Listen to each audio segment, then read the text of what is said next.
नुकत्याच झालेल्या विधानसभा निवडणुकीत सोलापूर शहर मध्य या विधानसभा मतदारसंघात पहिल्यांदाच भाजपचे कमळ फुलले। भारतीय जनता पार्टी या मतदारसंघातून निवडून येण्यापाठीमागे अनेक कारणे आहेत। या निवडणुकीत पद्मशाली समाजानंतर मोची समाज किंग मेकर ठरला आहे। काँग्रेस पक्षाने उमेदवारी न दिल्याने नाराज झालेल्या मोची समाजाच्या काही प्रमुख नेत्यांनी भाजप सोबत जाणे पसंत केले। यामध्ये माजी युवक अध्यक्ष अंबादास बाबा करगुळे यांचा समावेश होता। भाजपच्या एका मेळाव्यामध्ये त्यांनी उमेदवार देवेंद्र कोठे हे 40,000हून अधिक मताधिक्याने विजयी होतील असा दावा केला। त्याप्रमाणेच देवेंद्र कोठे तब्बल 48,000च्या फरकाने विजयी झाले। कोनापुरे चाळ फॉरेस्ट हा भाग काँग्रेसचा बालेकिल्ला समजला जातो, परंतु त्या ठिकाणाहून तब्बल 2,500चे मताधिक्य भाजपला गेले। यामध्ये बाबा करगुळे यांचा मोठा वाटा पाहायला मिळतो। त्यांनी भाजपला दिलेल्या शब्दाप्रमाणे काम करून दाखवले आहे। त्यामुळे बाबा जो बोलता है वो करता है अशी म्हण आता प्रचलित होऊ लागली आहे।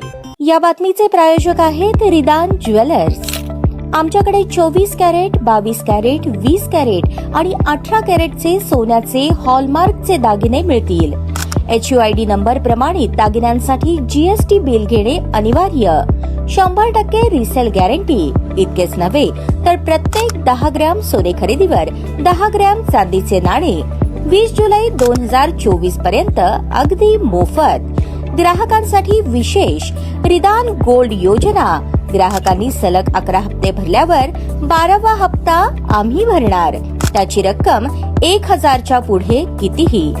मजुरीवर 50% सूट देखील मिळेल। पत्ता रिदान jewellers, 133 new तिरेगाव, Chandni Chowk, forest, Solapur. ताज्या बातम्या पाहण्यासाठी प्राईम महाराष्ट्र न्यूज चॅनलला सबस्क्राईब करा।